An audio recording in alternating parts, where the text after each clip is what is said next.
No muzzle flash. No heat signature. No movement. A second shot rang out. Another SEAL hit shoulder wound, spinning him into cover behind a half-collapsed wall. "Ghost, do you have the shooter?" Marcus Thompson's voice tight with a controlled panic. "Negative. I'm not seeing anything." Elena Rodriguez's own fear leaked into her words. A sniper invisible to another sniper meant someone very good or very lucky. And luck didn't fire twice. A third shot. This one grazed Marcus Thompson's helmet with a metallic ping that Elena heard through the radio and across 600 yards of desert air. The sound of death missing by an inch. Suppressed northeast. Jake Morrison roared, and the night erupted with gunfire. 5 SEALs pumping rounds toward empty darkness, burning ammunition on ghosts. The fourth shot came from a different angle. Completely different. Their medic, Alex Chun, dropped with a grunt chest plate, catching the round, but ribs cracking from the impact. Multiple shooters, someone yelled, the tactical discipline beginning to fray. Elena forced herself to think, to ignore the screaming in her head that her teammates were dying. She'd trained for this. Robert Harrison had trained her for exactly this. "Where's the river?" she whispered to herself. The Euphrates lay 200 yards west of the compound, a dark ribbon reflecting starlight. The SEALs had dismissed it during planning too far for effective fire too exposed for approach.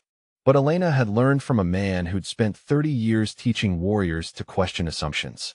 She swung her scope toward the river. At first, nothing, just water and darkness. Then there, an irregularity in the surface texture. Too still, too perfectly positioned, not debris, not natural contact in the water. Elena transmitted her voice, cutting through the chaos. 150 yards, you're 2 o'clock in the river. Say again. Marcus Thompson sounded incredulous. The shooter is in the river. A fifth shot answered her, hitting Jake Morrison's ceramic plate dead center. The impact dropping him to one knee. 250 pounds of muscle and Navy training stopped by someone they couldn't see. Elena watched through her scope as the water rippled. A figure rose emerging like something from a nightmare, wetsuit covered in vegetation, that made her yes her definitely female from the silhouette blend seamlessly with the river itself. The figure stood impossible in real rifle at shoulder fired. Jake Morrison's second plate caught it, but the force drove him fully down. The SEAL team finally saw her finally had a target and opened fire. 75 rounds in 3 seconds. Enough firepower to shred a car. The woman dropped backward into the Euphrates and vanished as if she'd never existed. "Ceasefire," Marcus Thompson commanded. "Ceasefire." Silence rushed back, broken only by heavy breathing and the distant river's indifferent flow. Elena kept her scope on the water. No body, no blood, no evidence except 6 wounded SEALs and the impossible memory of a ghost. Marcus Thompson's voice came quiet now, almost gentle. "That technique. You said that was yours." Elena's mouth had gone dry. Her hands trembled on the rifle, not from fear, but from recognition. "Yes," she whispered. "That was River Ghost. That was exactly what Robert Harrison taught me." The words hung in the desert air like an accusation. Who else knows it? Elena closed her eyes. Behind her lids, she saw Robert Harrison, 62 years old and indestructible, teaching her to breathe underwater for 7 minutes, teaching her to shoot from depths where others couldn't imagine, teaching her to become the river itself. 3 people, she said finally. Robert Harrison trained 3 people in River Ghost. She didn't need to say the rest. They could hear it in her silence, or one of those 3 people had just tried to kill them all. 6 hours later, the Euphrates was a memory, and the safe house was a tomb of wounded pride. The room smelled like antiseptic and failure. 3 SEALs with serious wounds being treated by Alex Chun, who worked despite his own cracked ribs, hands steady even as his face went gray with pain. The others sat in various states of shock. Operators who'd survived Fallujah and Ramadi brought low by an enemy they never saw coming.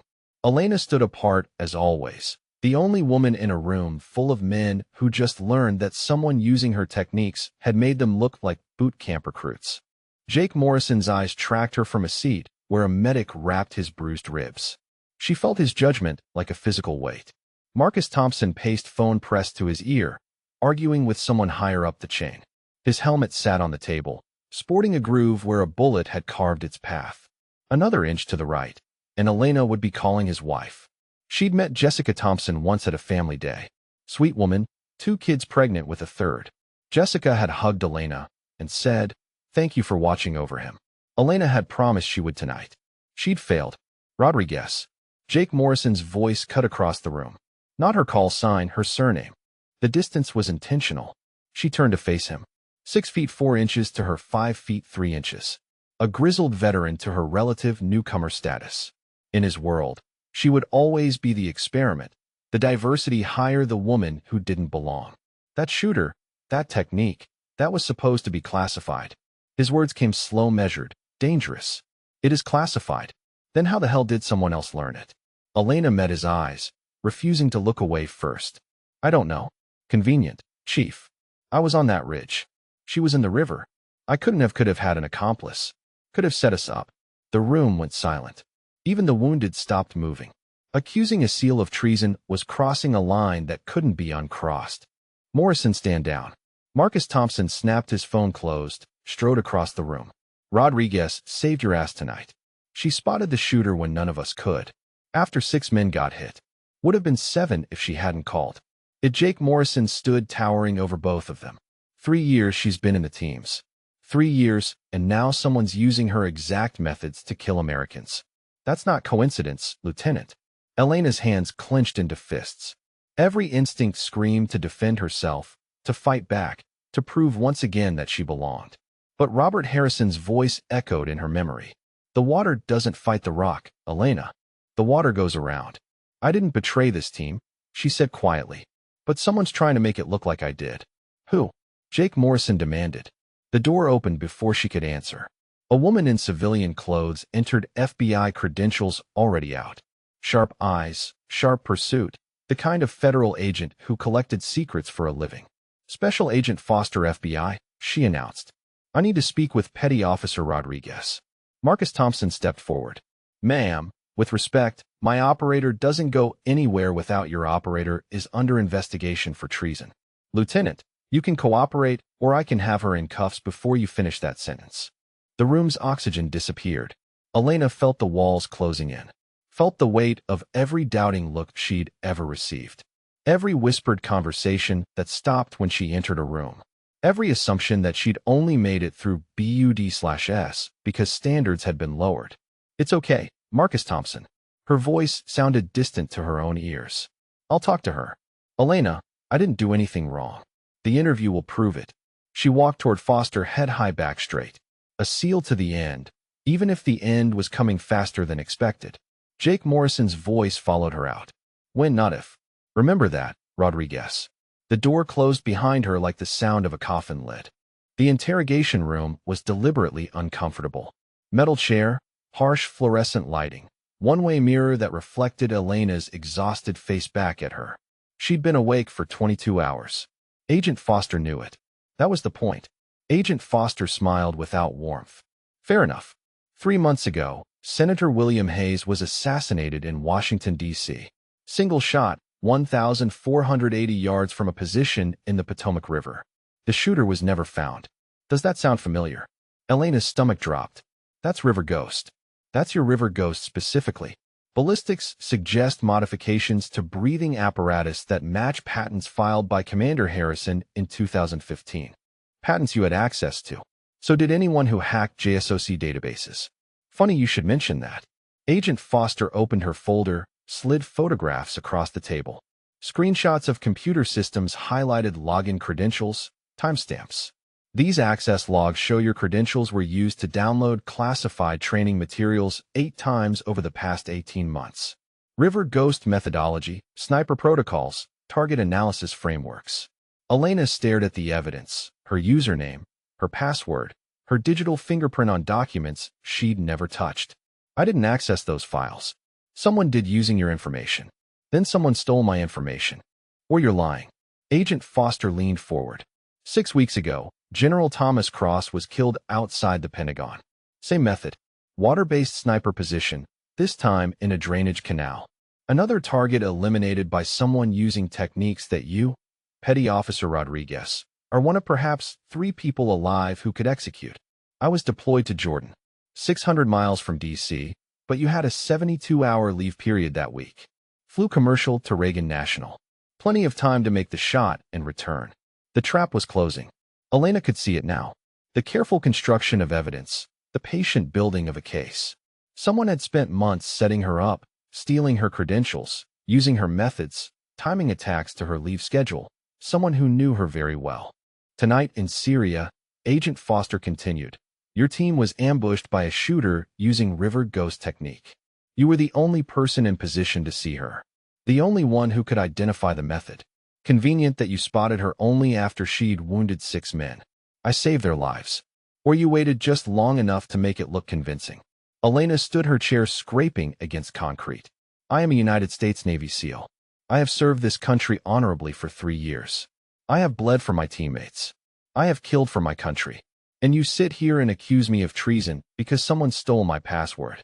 Agent Foster didn't flinch. Sit down, petty officer. No, sit down. Elena remained standing. Am I under arrest? Not yet. Then I'm leaving. You want to talk to me again? It's through my lawyer and my commanding officer. She turned toward the door. Agent Foster's voice stopped her. We identified tonight's shooter. Elena's hand froze on the doorknob. Victoria Sterling, former Navy EOD Master Chief. She lost her fiancé in Kabul. August 2021.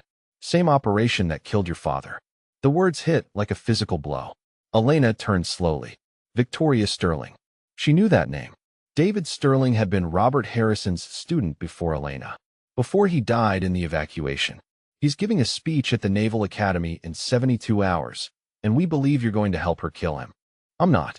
Your gear was searched per standard protocol after tonight's engagement. We found this. Agent Foster placed an evidence bag on the table. Inside it, a small encrypted radio, not standard Navy issue. Elena had never seen it before in her life. That's not mine. It was in your pack, and it's been used to communicate with Victoria Sterling's known phone number 17 times in the past month. Frame by frame, the trap closed, evidence planted, circumstances manipulated. A story so perfectly constructed that Elena could see exactly how it would play in court. I'm being set up, she said. Can't you see that? Agent Foster stood, gathering her folder.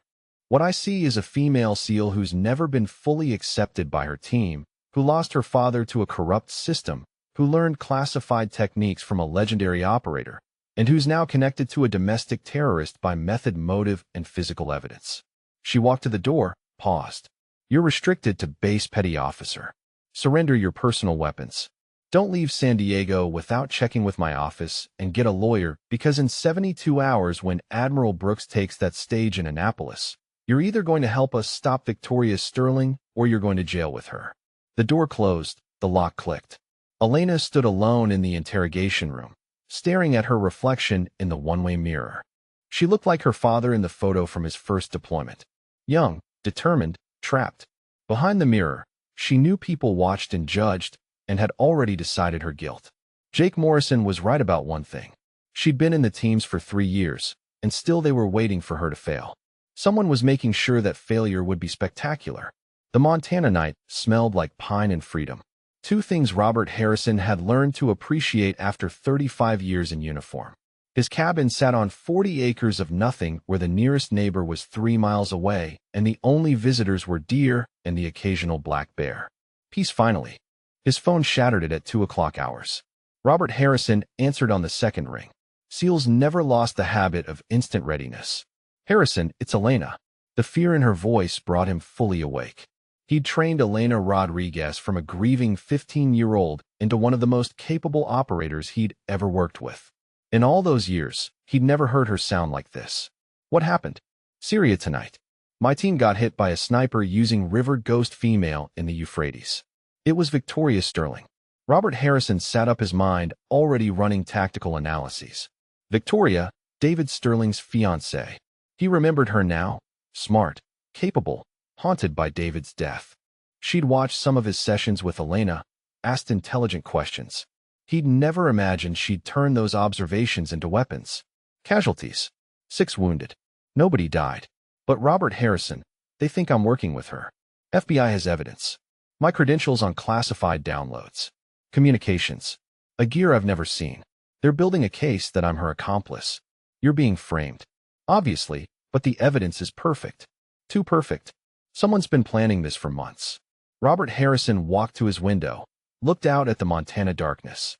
Somewhere in that vast country, Victoria Sterling was hunting, using methods he'd pioneered, turning his legacy into a weapon against the people he'd sworn to protect. "Tell me everything," he said. Elena talked for 20 minutes. The ambush, the interrogation, the dead senators, and the living admiral, the Kabul conspiracy. Robert Harrison listened without interrupting, his mind cataloging details, building patterns. "Brooks speaks at Annapolis in 72 hours. Elena finished. "Victoria will try for him, and when she does, FBI will arrest me as an accomplice whether I'm involved or not. I'm trapped, Robert Harrison. If I run, I look guilty. If I stay, they'll manufacture enough evidence to convict. So you do neither. You don't run.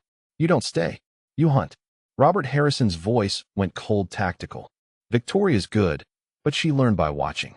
You learn by doing. She knows the technique. You know the philosophy. That's the difference between mimicry and mastery. FBI won't let me near Annapolis. FBI doesn't get a vote. This is personal now. Victoria's not just killing corrupt officials. She's trying to destroy you, destroy me, destroy everything your father believed in. She wants the world to think River Ghost is a terrorist's tool instead of a warrior's discipline." Elena was quiet for a long moment. "You're saying I should go rogue. I'm saying you should go to war. Victoria made this personal. She came after my student, attacked my legacy, used my methods to murder Americans. That requires a response. If I do this, if I go to Annapolis without authorization, my career is over. Your career is already over if Victoria succeeds. At least this way you control the battlefield." More silence. Robert Harrison could hear Elena thinking, weighing options, calculating odds. She was her father's daughter in that way. Miguel Rodriguez had been the same, cautious in planning, ruthless in execution. "I'll need help," Elena said finally. "I'm already packing." "Robert Harrison, you're 62 years old. You've been retired for 3 years. And I've forgotten more about water combat than Victoria ever learned. Maximum exposure. Where would you shoot from if I were using River Ghost Severn River Western approach 800 yards to the podium? Current flows north to south this time of year, making extraction easy." His finger traced the river on the map. "There's a bend here where vegetation is thick. Submerge before dawn. Hold position all day. Take the shot at dusk. Disappear into current." Elena studied the map, seeing what Robert Harrison saw. "But that's obvious. That's where everyone would look for a water-based shooter." "Exactly. Which is why Victoria won't use it." "Where then?" Robert Harrison smiled grim. "If she's as smart as I think she is, she'll use my original design, not the field expedient version I taught you. The prototype. What's the difference? The field version assumes you're working alone, shooting from static position. The prototype was designed for a 2-person team. One shooter in the water, one spotter on land, coordinating the shot and providing security." Elena felt ice in her stomach. She's not working alone. Never was. Someone's been helping her all along. Someone who gave her your credentials, planted evidence, coordinated her timeline with yours. Robert Harrison tapped the map. "If she's using the 2-person system, the shooter will be in the Severn River. But the spotter will be elevated, probably in one of the academy buildings overlooking the stadium. The spotter calls the wind, confirms the target, gives the green light.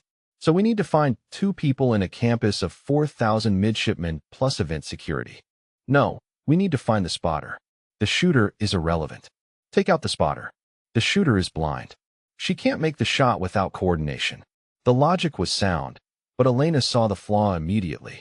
If we go after the spotter, we're not in position to stop the shooter.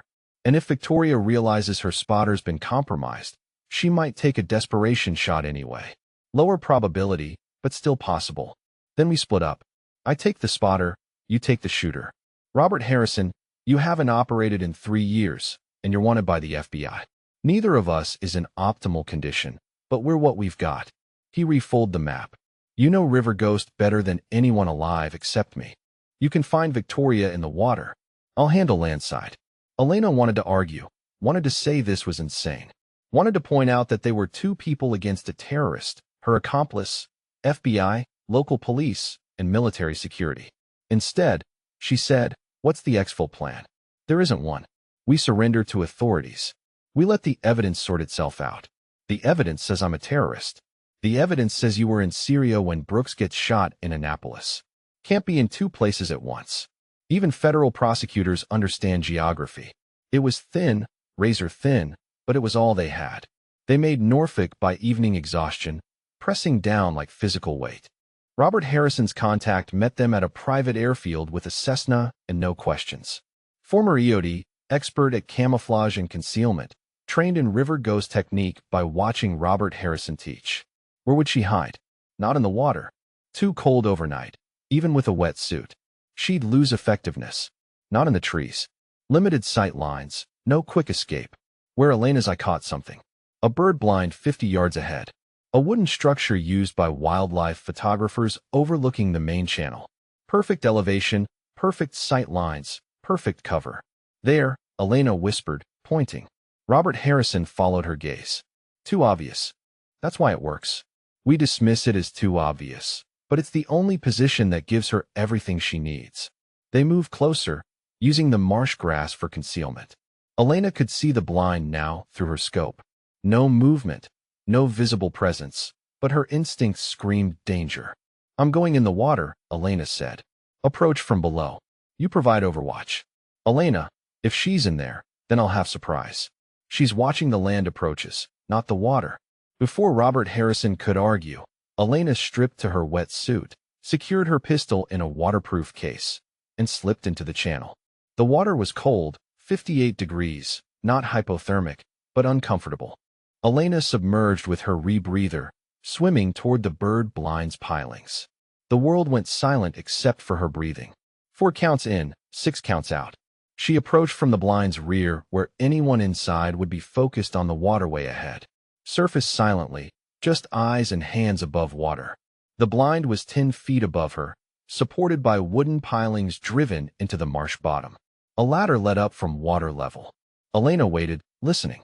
No sound from above. She climbed slowly, water streaming off her wet suit, reached the platform, peered over the edge. The blind was empty. Robert Harrison, she whispered into her comms. It's clear. She's not. The shot came from behind Robert Harrison's position. Elena saw the muzzle flash 300 yards across the marsh. Saw Robert Harrison dive for cover as the bullet cracked past his head. Robert Harrison's voice through comms. Shoot her at your 6 o'clock, 300 yards. Who Victoria had never been in the blind. She'd been behind them the entire time, waiting for them to commit to the obvious position, waiting to take them from behind. Elena was already moving, sprinting along the boardwalk toward Robert Harrison's position. Another shot. Another Victoria firing methodically, keeping Robert Harrison pinned. I'm coming. Elena her comms. She reached Robert Harrison's position, slid into cover beside him. He was bleeding from his shoulder. Graze. Not serious, but enough. She's good, Robert Harrison said through gritted teeth. Marsh grass 270 degrees, 300 yards. She's mobile. Keep shifting. Elena raised her rifle scanning. The sun was rising now, burning off the morning mist. She caught movement. Just a ripple in the grass. There, she fired. 3 rounds, fast and accurate. The grass went still. Did you hit her? Robert Harrison asked. Don't know. They waited 30 seconds, a minute, then movement again 50 yards to the left. Victoria was flanking using the terrain. She's hurting us, Elena realized, pushing us toward the water. Watch out, because that's her ground. That's where she's strongest. Another shot. This one hit the boardwalk between them, splintering wood. We need to move, Robert Harrison said.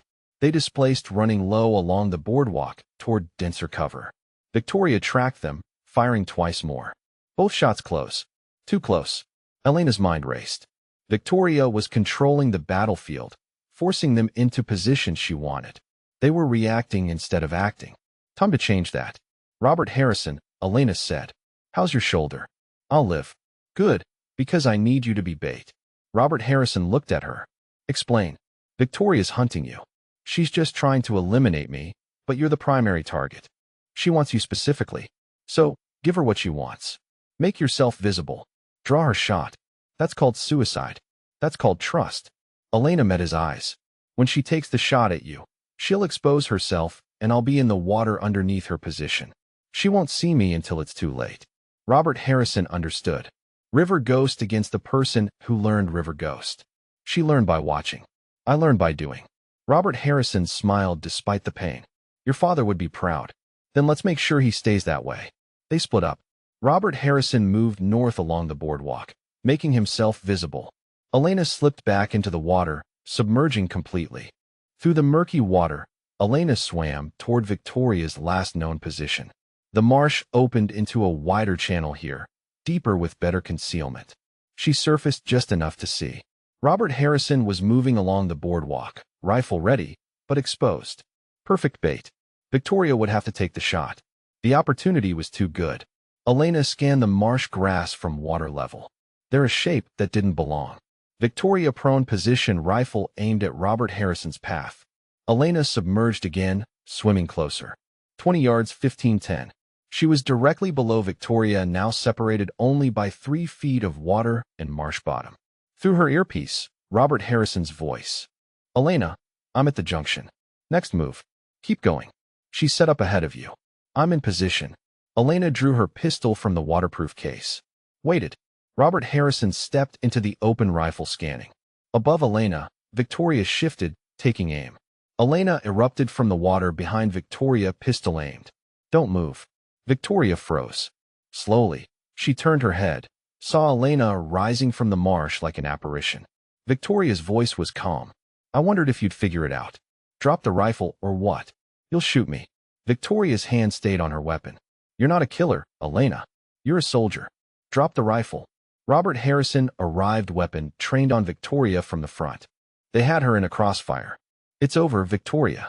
Robert Harrison said, You've lost. Victoria laughed bitter. I exposed the corruption that killed David. Killed my fiancé, your father, Elena. 12 SEALs died because men like Hayes and Cross took bribes. I made them pay. You murdered them, Elena said. I executed them. Justice the system wouldn't provide. That's not justice. That's revenge. Then what do you call what they did? What do you call selling soldiers' lives for profit? Victoria's voice broke. David was going to propose. We had plans. A life. They took that from me. All for money. Elena felt the weight of Victoria's grief. She understood it. Had lived it herself when her father died. But understanding didn't excuse murder. David wouldn't want this, Elena said quietly. He wouldn't want you to become what you're fighting against. You didn't know him. No, but I knew my father, and he died trying to expose the same corruption. But he did it the right way. He gathered evidence, tried to work through channels. He died with honor. And what did that honor get him? A bullet and a cover-up. It got him a daughter who's still fighting, still serving, still believing the system can work when good people make it work. Elena stepped closer. You tried to destroy me, Victoria. Frame me, and my career. All to hurt Robert Harrison. To make a point about corruption. I did what I had to. No, you did what was easy. Revenge is always easier than justice. Destruction is easier than building something better. Elena lowered her weapon slightly. But it doesn't have to end this way. You can surrender. You can testify. Tell the world what Hayes and Cross did. Expose Stone. Use the evidence legally. They'll bury it. Protect their own. Not with Admiral Brooks demanding answers. Not with the media watching. Not with me and Robert Harrison backing your testimony. Elena extended her hand. Help us finish what David started. What my father started the right way. Victoria stared at Elena's hand. For a long moment, no one moved. Then slowly, Victoria set down her rifle. We have to find the weapon. I'm looking. But Robert Harrison, if it's remote, she could trigger it any time. We might only get one chance. Then make it count. Elena dove again. This time, searching not for human signs, but for mechanical ones. Metal, plastics, anything that didn't belong in a river ecosystem. 20 minutes. Brooks would arrive in 20 minutes. She swam faster, lungs burning, muscles screaming. The cold had worked deep into her bones now. Hypothermia creeping at the edges of her consciousness.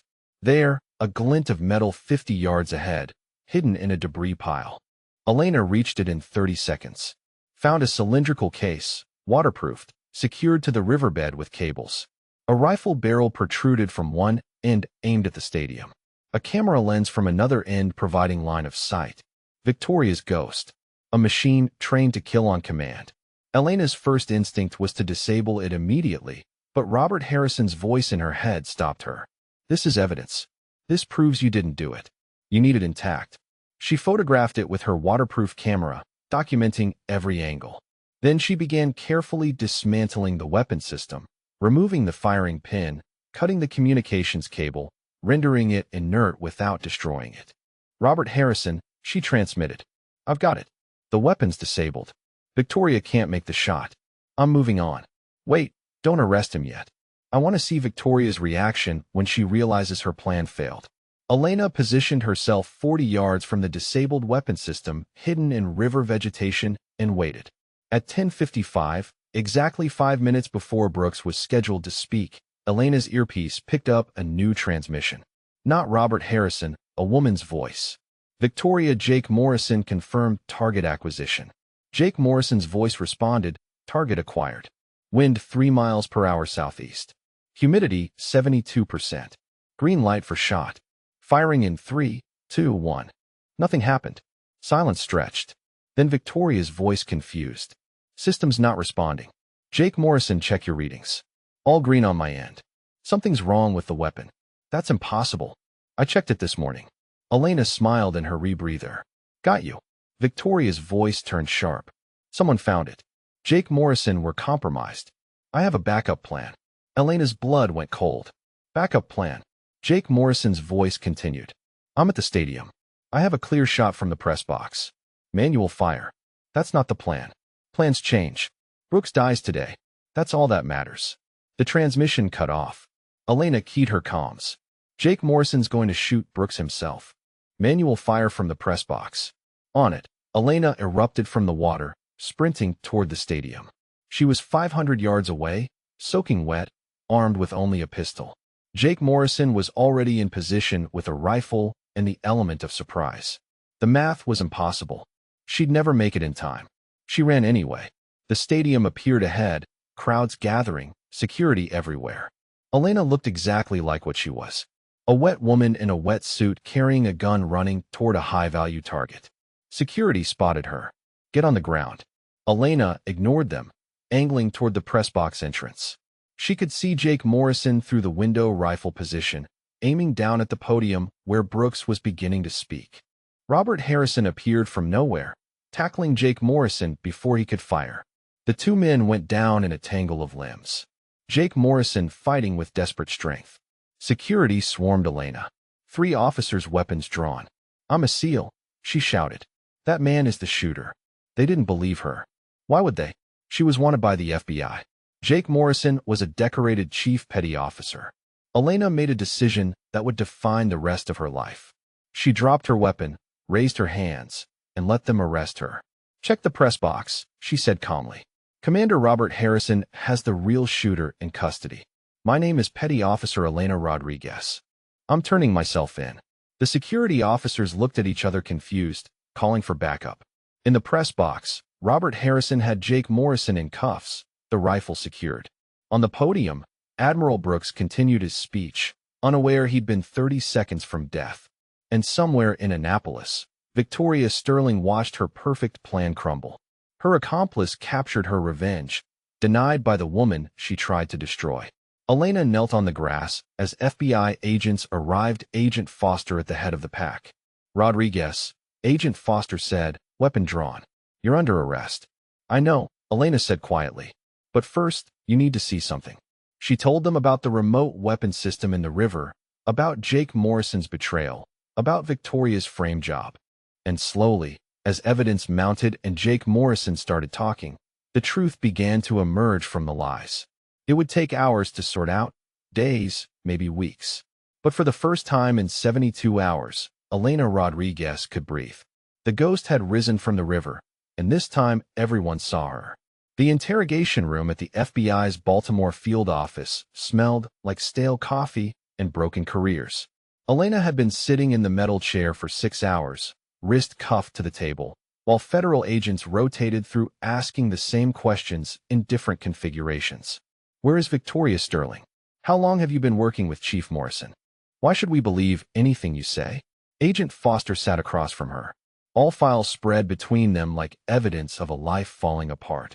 Jake Morrison's confession was in there somewhere, but Agent Foster hadn't shown it to Elena yet.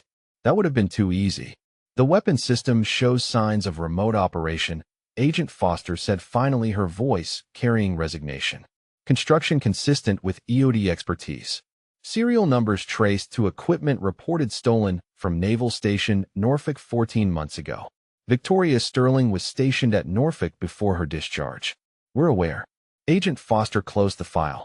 Chief Morrison has given a statement. He claims Victoria Sterling approached him 8 months ago with evidence of corruption related to the Kabul evacuation. He's lying. Jake Morrison wanted me gone from day one. Victoria gave him the perfect opportunity to destroy the first female SEAL while pretending it was about justice. That's speculation. That's psychology. Elena leaned forward as much as the cuffs allowed. You've read Jake Morrison's service record. The man spent 3 years trying to prove women don't belong in special operations. I was walking evidence that he was wrong. Agent Foster stood, walked to the one-way mirror. Behind it, Elena knew other agents watched and judged and decided her fate. Even if everything you're saying is true, Agent Foster said, you still violated federal law. You evaded surveillance. You traveled across state lines while under investigation. I stopped an assassination. You interfered with an ongoing FBI operation. Elena laughed sharp and bitter. What operation? You had the wrong suspect. If Robert Harrison and I hadn't gone to Annapolis, Brooks would be dead right now. The door opened. A young agent entered, whispered something to Agent Foster. Her expression shifted between surprise and resignation.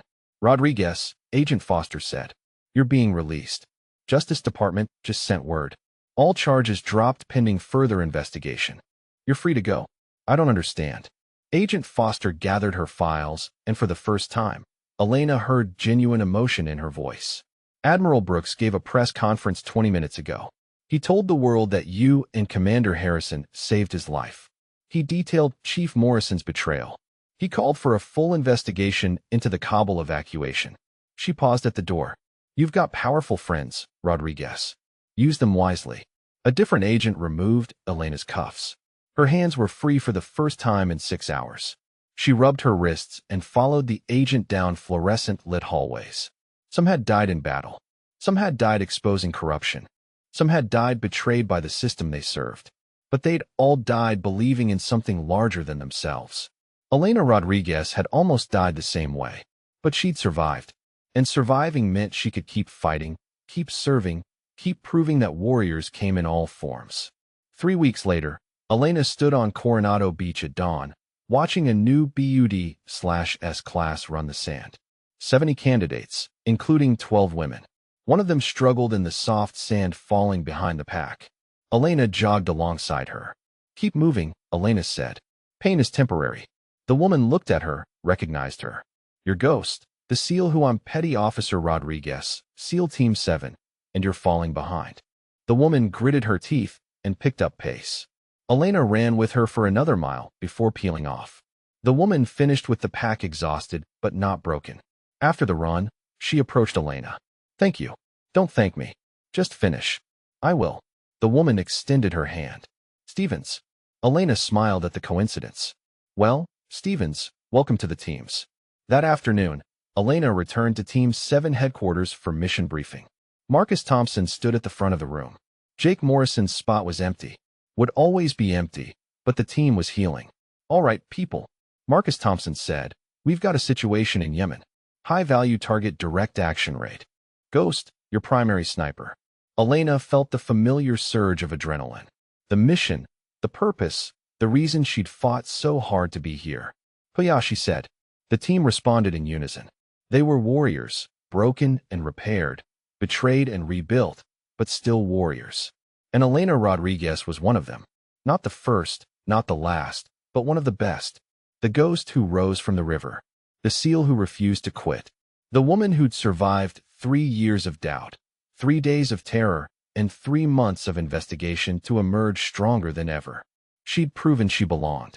Now she was going to prove what belonging meant. One mission at a time, one fight at a time, one life saved at a time.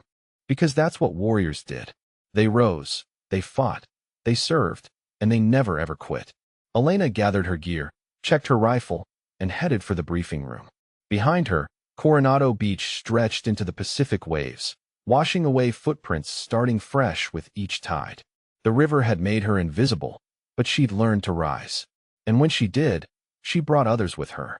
6 months later, the secure conference room at SEAL Team 7 headquarters buzzed with tension that had nothing to do with operational planning. Elena Rodriguez sat across from Marcus Thompson, her team leader's face grave as he slid a classified folder across the table. The morning sun streaming through reinforced windows cast harsh shadows across documents marked with the highest security classifications. "We have a problem," Marcus Thompson said quietly. "Victoria Sterling escaped federal custody 3 days ago during transport to maximum security prison. 2 guards dead, transport vehicle destroyed. She's in the wind." Elena's blood went cold. The woman who'd tried to destroy her life, who'd murdered senators and framed her for treason, was free again. How did she escape? Inside help. Someone with access to transport schedules, security protocols. FBI thinks she's had accomplices all along, people we never identified. Marcus Thompson opened the folder revealing surveillance photos and intelligence reports. She's not just running, Elena. She's hunting. The photographs showed locations across the country. Military bases, government facilities, all connected by one terrifying thread. Every location housed personnel involved in the Kabul evacuation. The same operation that had killed Elena's father and Victoria's fiancé. The same corruption that had started this entire nightmare. She's finishing what she started, Elena realized. Killing everyone involved in the cover-up. Marcus Thompson nodded grimly. Admiral Brooks received credible intelligence that she's planning something big. Not just individual assassinations anymore.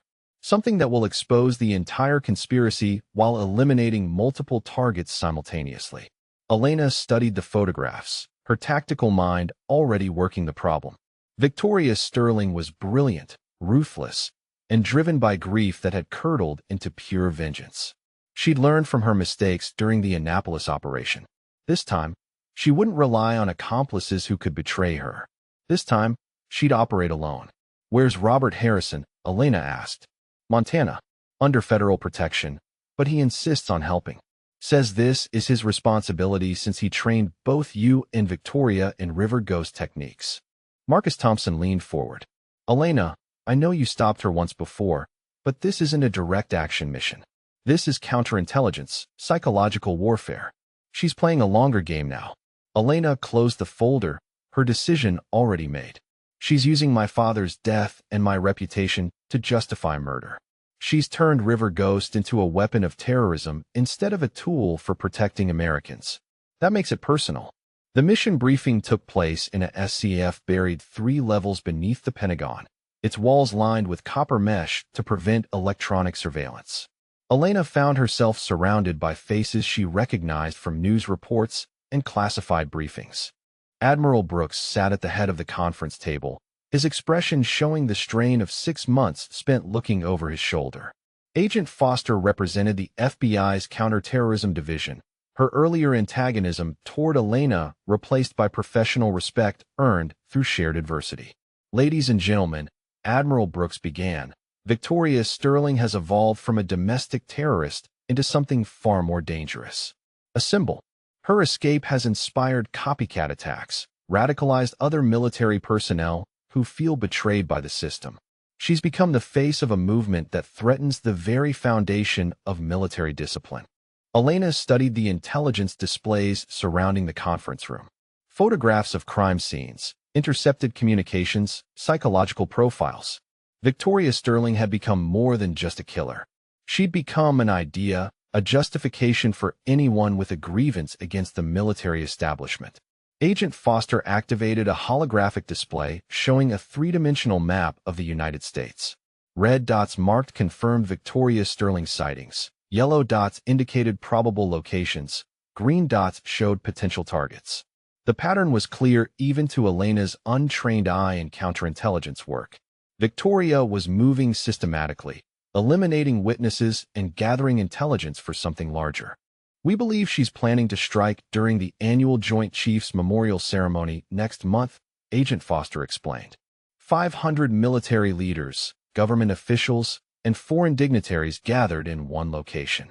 Perfect target for someone seeking maximum symbolic impact. Elena's mind raced through the tactical possibilities. The memorial ceremony took place at Arlington National Cemetery, surrounded by the Potomac River on 3 sides.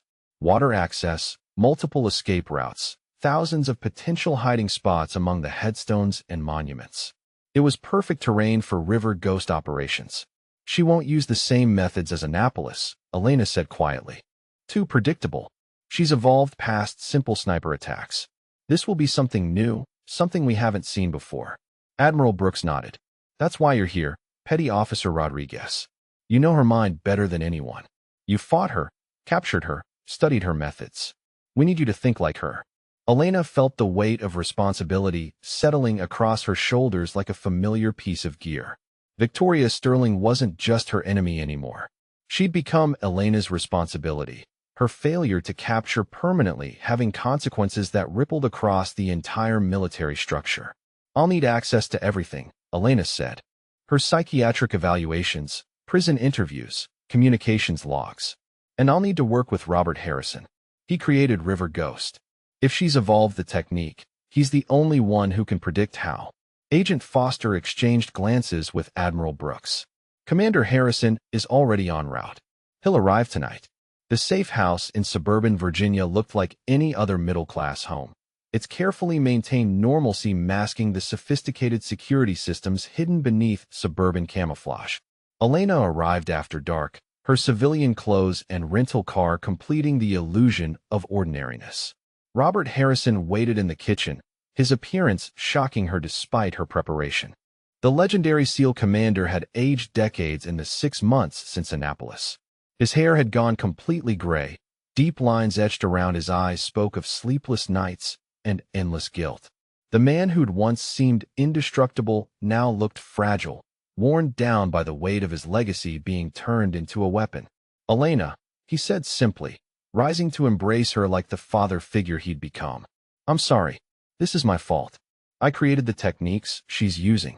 I trained both of you. I should have seen what she was becoming. Elena stepped back, studying his face. Robert Harrison, you saved my life in Annapolis. You helped me prove my innocence and stop a terrorist. Don't let guilt blind you to what we accomplished. But she escaped, he replied bitterly. She's killed 12 more people since then. Military personnel, government officials, anyone connected to the Kabul corruption. My techniques, my training, being used to murder Americans. Elena moved to the kitchen window, checking the street through reinforced glass. The neighborhood appeared normal, but she knew federal agents watched from multiple positions, their surveillance creating a protective bubble around the safe house. Victoria Sterling was out there somewhere, planning her next move with the patience and precision Robert Harrison had taught her. Tell me about the memorial ceremony, Elena said. What makes it different from a normal assassination target? Robert Harrison activated a tablet, displaying architectural plans and satellite imagery. Arlington National Cemetery covers 600 acres of rolling hills overlooking the Potomac River. Multiple water access points, underground tunnel systems dating back to the Civil War, thousands of visitors daily providing perfect cover for reconnaissance. He traced potential approach routes with his finger. The memorial ceremony takes place at the tomb of the unknown soldier, elevated position with clear sight lines from multiple directions. Traditional security focuses on land-based threats. They're not equipped for river ghost operations. Elena studied the plans, her tactical mind automatically cataloging opportunities and vulnerabilities. But Victoria won't use traditional river ghost, she said slowly. She's too smart to repeat previous methods. She knows we'll be watching the water approaches. So what will she use? Robert Harrison asked. Elena closed her eyes, forcing herself to think like her enemy. Victoria Sterling was brilliant, vengeful, and completely committed to her cause. She'd spent months in federal custody studying every aspect of her previous failures. She wouldn't make the same mistakes twice. Underground, Elena said suddenly. The tunnel systems. She won't approach from the water. She'll already be in position, hidden beneath the cemetery. When the ceremony begins, she'll emerge from below. Robert Harrison stared at the architectural plans with new understanding. The tunnels were mapped, but not secured. No one expected threats from underground. It was perfect for someone with Victoria's EOD background and patience for long-term operations. How long could she survive down there? He asked. Elena did quick calculations. With proper supplies and preparation, weeks, maybe months. She could have been positioning equipment since her escape, creating a perfect underground base of operations. They worked through the night, mapping tunnel systems and calculating sight lines.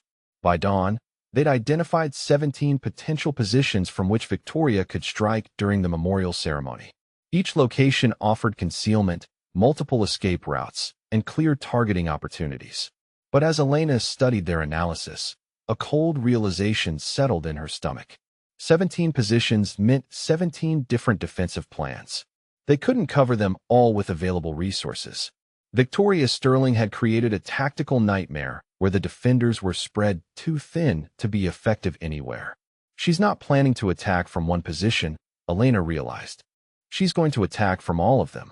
Multiple simultaneous strikes designed to create chaos and confusion while she completes her primary mission. Robert Harrison looked up from his calculations. What primary mission? Elena pointed to the architectural plans, her finger tracing the ceremony's layout. Everyone's assuming she wants to kill the attendees. But that's not what she's after. She wants to capture them, hold them hostage while she broadcasts her message to the world. Turn the memorial ceremony into a platform for exposing the Kabul corruption. The plan was audacious in its complexity and terrifying in its potential for success. Victoria Sterling wouldn't just kill her targets. She'd turn them into symbols, living proof of military corruption broadcast to a global audience. The memorial ceremony would become her courtroom, with 500 hostages as her jury. "We need to evacuate the ceremony," Elena said. Robert Harrison shook his head. "Admiral Brooks will never agree. Canceling the memorial would be seen as surrendering to terrorism. It would prove Victoria's point about military weakness and corruption." "Then we stop her," Elena said simply. "We go underground before the ceremony. Hunt her in the tunnels. End this before it starts."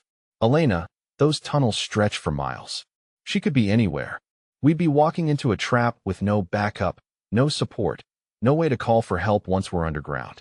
Elena met his eyes, seeing her own determination reflected in his weathered features. "Then we make sure we don't need backup."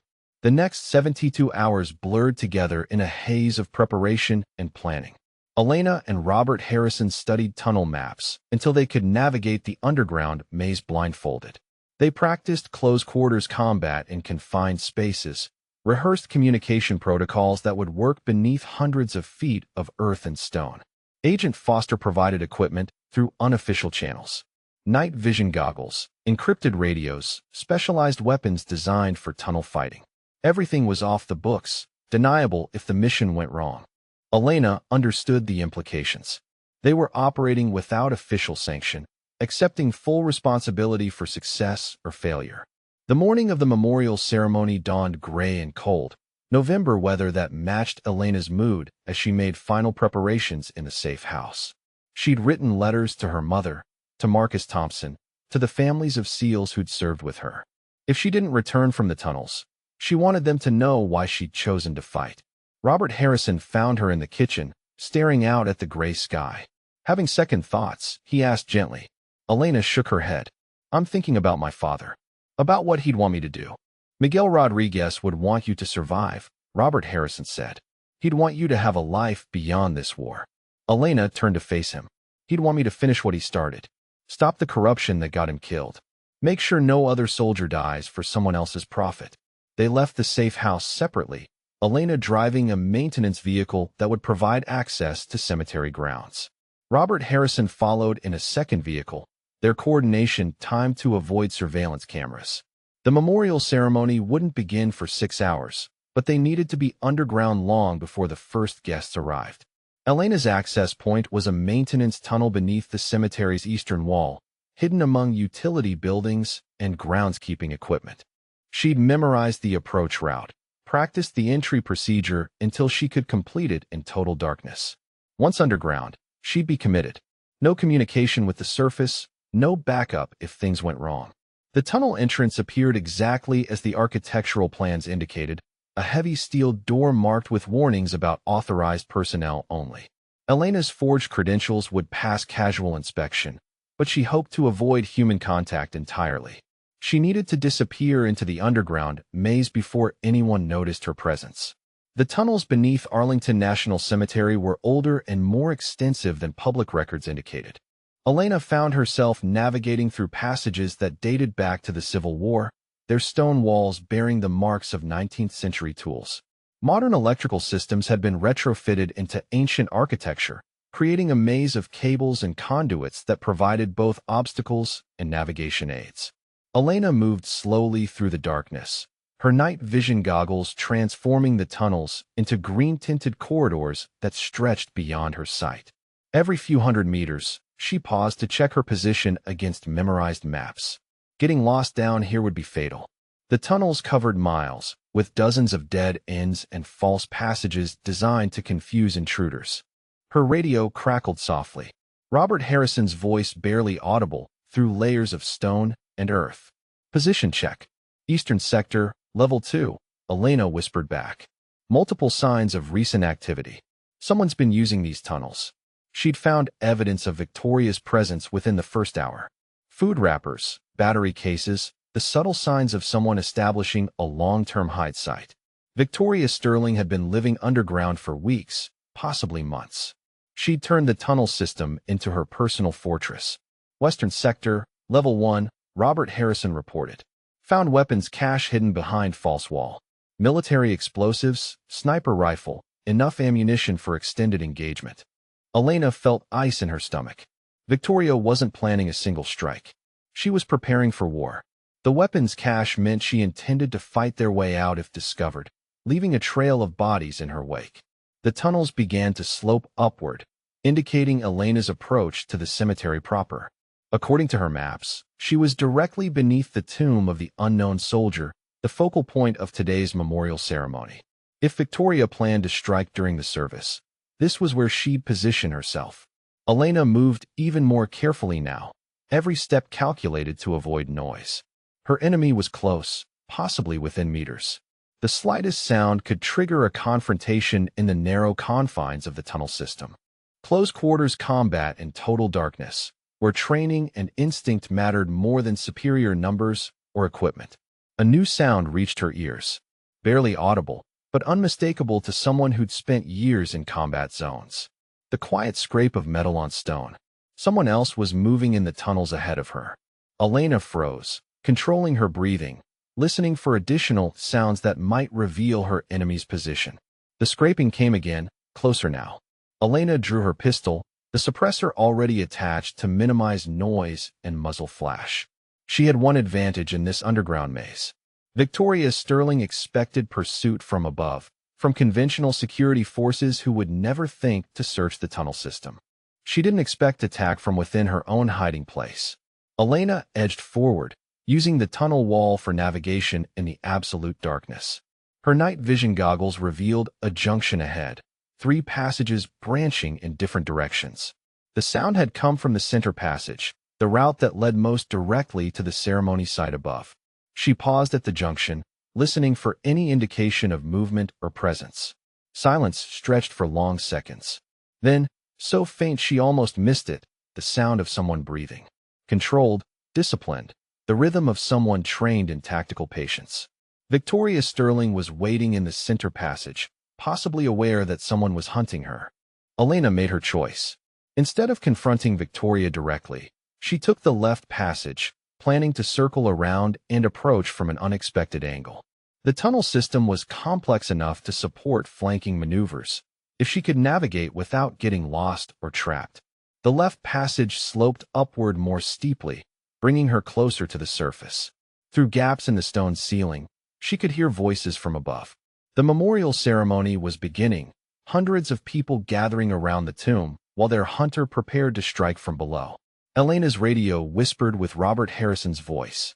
Movement in western tunnels. She's not alone down here. Elena's blood went cold. Victoria Sterling had accomplices in the tunnel system, possibly the same unknown allies who'd helped her escape federal custody. The tactical situation had just become far more complicated. Elena and Robert Harrison were outnumbered in an underground maze where their enemies had every advantage. How many? Elena whispered back. Unknown. At least 2, possibly more. They know these tunnels better than we do. Elena forced herself to think tactically despite the fear clawing at her throat. Victoria Sterling had turned the memorial ceremony into a trap, but not just for the attendees above. Elena and Robert Harrison had walked into a carefully prepared killing ground where their enemies controlled the terrain. She heard footsteps behind her in the tunnel. Someone was following her route, tracking her movement through the passage system. Elena had become the hunted rather than the hunter. Her only advantage was training that emphasized survival over glory, retreat over heroic confrontation. Elena began moving faster, abandoning stealth for speed. The tunnel ahead split into multiple branches, offering opportunities to break contact and reposition. If she could lose her pursuers in the maze, she might be able to reach Robert Harrison and coordinate a fighting withdrawal. The footsteps behind her accelerated as well. Her hunters had abandoned pretense of concealment. They knew she was aware of their presence. This was now a race through the underground maze, with lethal consequences for whoever reached the next junction last. Elena's night vision goggles revealed another junction ahead, this one with 4 passages branching in different directions. She chose the rightmost passage without hesitation, gambling that speed of decision mattered more than careful route selection. Behind her, she could hear multiple sets of footsteps. At least 3 pursuers, possibly more. The rightmost passage angled sharply upward, its stone steps worn smooth by decades of use. Elena climbed quickly, her lungs burning from the combination of physical exertion and adrenaline.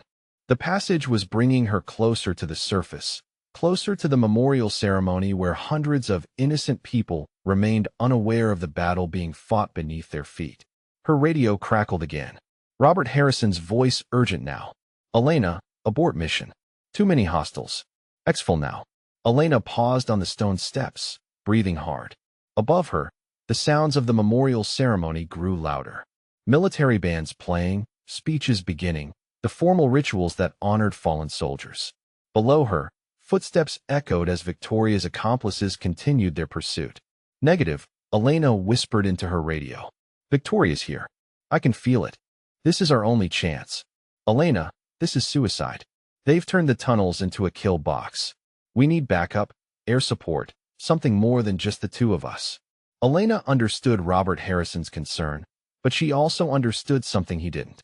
This wasn't about tactical odds or military doctrine. This was personal.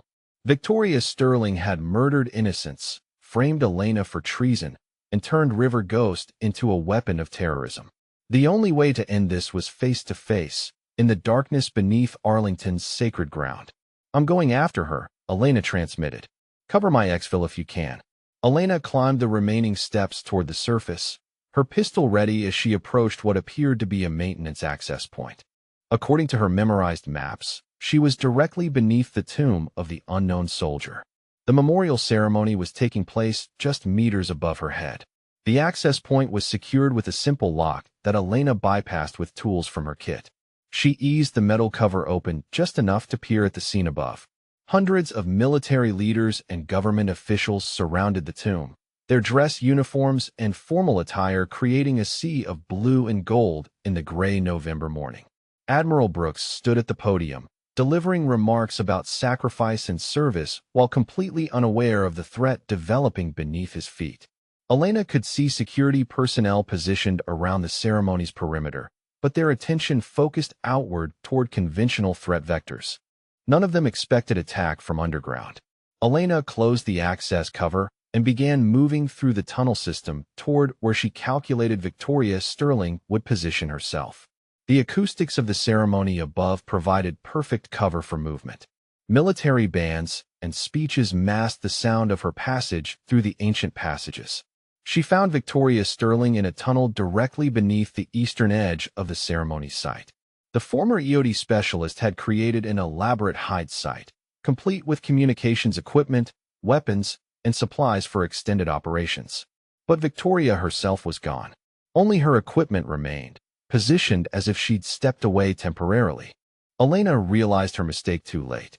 The hide site was bait, designed to draw her into a predetermined position where Victoria could control the engagement.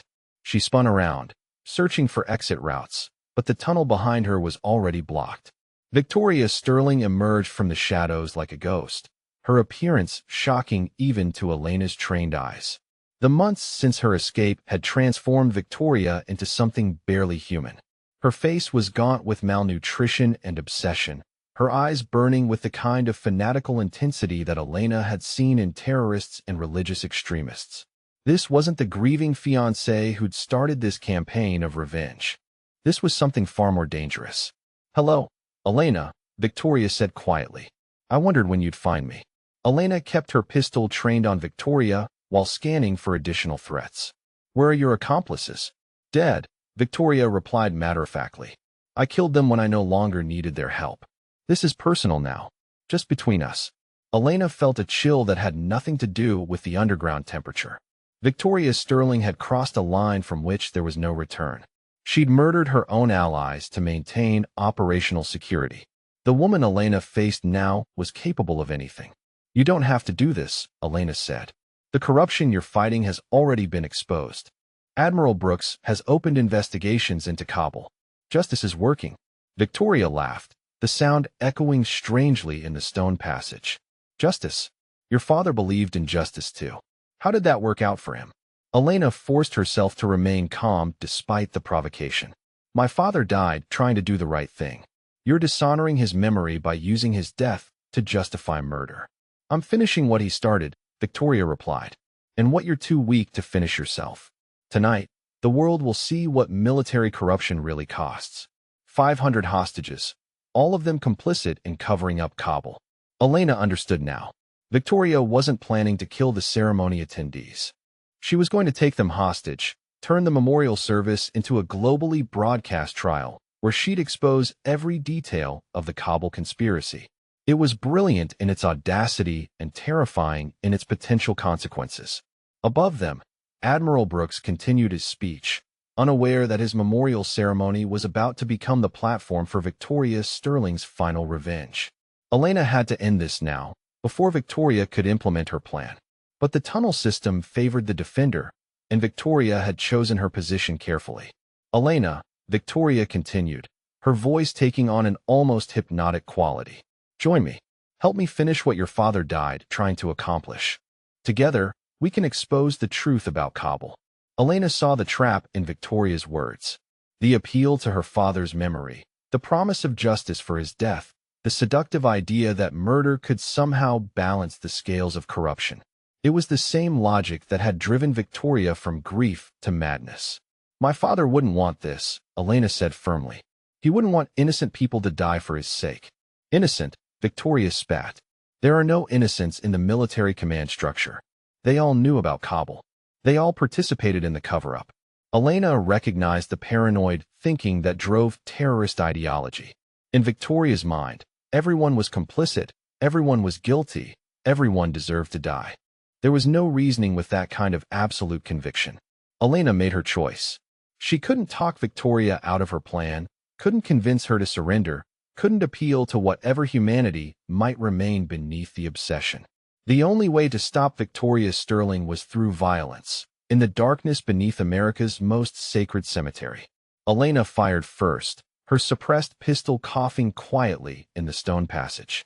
Victoria dove sideways, her own weapon appearing with deadly speed.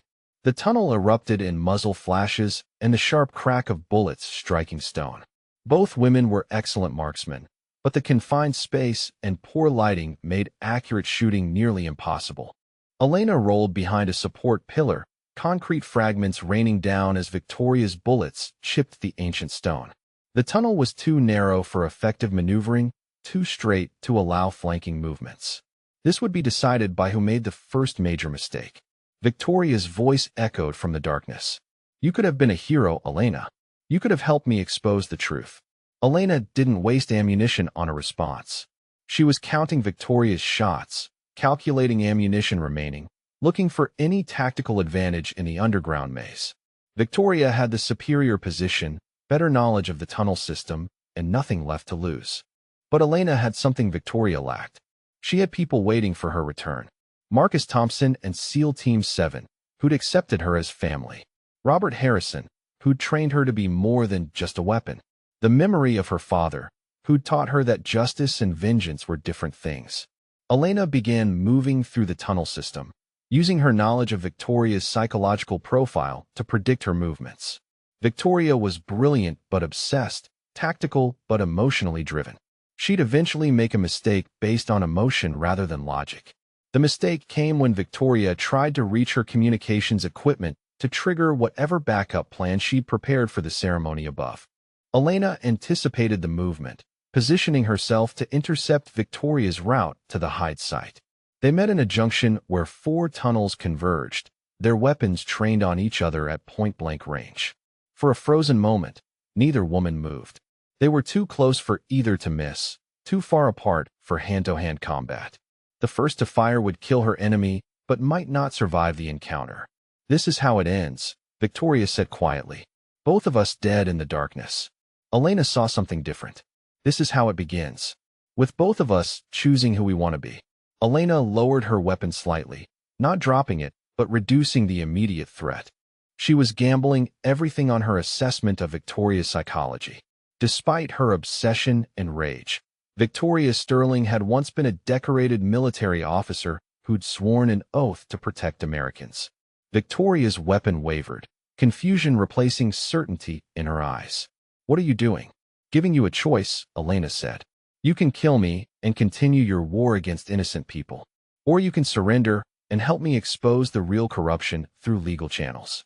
Elena watched Victoria's internal struggle, seeing the human being fighting against the monster that grief and obsession had created. For a moment, she thought Victoria might choose mercy over vengeance. Then Victoria's expression hardened. "You're weak," she said, "just like your father was weak." Victoria pulled the trigger, but Elena was already moving. The bullet passed through empty air as Elena dove sideways, her own weapon tracking toward Victoria's center mass. 2 shots fired simultaneously in the stone passage, their sound amplified by the confined space into something that physically hurt. Elena felt the burn of Victoria's bullet as it creased her shoulder, spinning her around but not stopping her movement. Victoria wasn't as fortunate. Elena's shot took her center mass, the impact dropping her to the stone floor of the tunnel junction. Elena approached carefully, weapon ready in case Victoria still posed a threat. But the fight had gone out of her enemy along with her blood. Victoria Sterling lay dying in the darkness beneath Arlington National Cemetery. Her campaign of vengeance finally ended. "The truth," Victoria whispered, her voice barely audible. "Promise me you'll tell the truth about Kabul." Elena knelt beside her former enemy, seeing not the terrorist who'd tried to destroy her life, but the grieving woman who'd lost everything to military corruption. "I promise," Elena said quietly.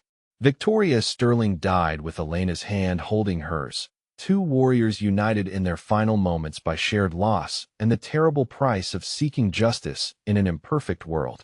Elena sat in the tunnel darkness for long minutes, processing what had happened and what it meant. Victoria Sterling was dead. Her threat to the memorial ceremony ended, but the corruption that had started this entire nightmare remained. Elena had won the battle, but not the war. Her radio crackled with Robert Harrison's voice. "Elena, status report." "Target neutralized," Elena replied wearily. "Threat ended. Begin exfil procedures." She gathered Victoria's intelligence materials, evidence that would help expose the truth about Kabul without requiring more violence. Victoria Sterling had been wrong about methods, but right about the need for accountability. Elena would make sure that accountability came through proper channels. Elena climbed back through the tunnel system toward her exit point, leaving behind the underground maze where 2 women had fought for their competing visions of justice. Above her, the memorial ceremony continued, its attendees never knowing how close they'd come to becoming pawns in Victoria's final gambit. 3 hours later, Elena emerged into gray November daylight, her mission complete, but her work far from over. She'd stopped Victoria Sterling, but the system that had created her remained intact. Elena understood now that her real mission wasn't ending threats, but preventing them by ensuring the military served its highest ideals. Admiral Brooks found Elena in the military hospital where doctors treated her shoulder wound and psychologists evaluated her mental state. The admiral looked older than Elena remembered, aged by months of looking over his shoulder for Victoria Sterling's revenge. "It's over," he said simply, taking the chair beside Elena's hospital bed. Elena shook her head. "Victoria's dead, but the corruption that created her is still out there. We need real accountability, not just investigations that get buried in committee." Admiral Brooks nodded slowly. I've been thinking the same thing. What do you propose? Elena had been considering this question during her hours in the tunnel system, weighing options while preparing for combat against her former ally-turned-enemy. A new unit, she said finally. Special operations personnel dedicated to investigating and preventing military corruption. Give them the authority and resources to do what my father tried to do alone. Admiral Brooks studied her face, seeing something there that convinced him of her seriousness. You want to hunt your own people. I want to protect the military from people who would dishonor it, Elena corrected. Corruption hurts everyone who serves honestly. Victoria Sterling wasn't wrong about the problem. She was just wrong about the solution. They talked for another hour, discussing structure and authority, oversight and accountability. By the time Admiral Brooks left, Elena had the outline of a new mission that would define the rest of her military career. She'd stop hunting terrorists in foreign countries and start hunting the corruption that created terrorists from within the ranks.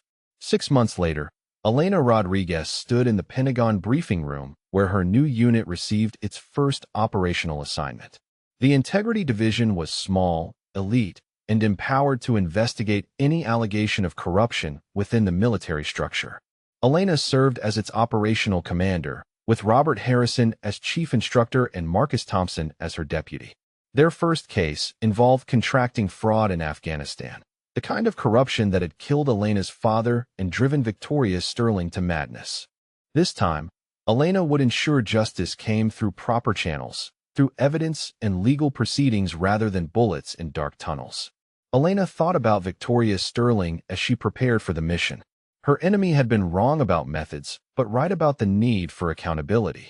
Elena would honor Victoria's memory by fighting the same corruption through better means. The war against military corruption would be harder than fighting foreign terrorists, more complex than any special operations mission. But Elena had learned something in the tunnels beneath Arlington National Cemetery. Sometimes the most important battles were fought not against external enemies, but against the darkness within. Elena Rodriguez gathered her team and headed for Afghanistan, ready to finish what her father had started and what Victoria Sterling had died trying to accomplish. The ghost who rose from the river was going hunting again, but this time her prey wore the same uniform she did. Behind her, Washington, D.C. stretched across the Potomac River, its monuments and memorials standing testament to the ideals Elena had sworn to protect. The river had made her invisible, but now she chose to be seen, to stand as proof that warriors could fight for justice without becoming what they fought against. The Integrity Division would succeed where individual efforts had failed because Elena understood what her father and Victoria Sterling had missed. Lasting change required not just courage and conviction, but patience and proper process. Elena had learned to rise from the river, and now she would teach others to do the same. Elena's war was far from over, but for the first time since her father's death, she believed it could be won.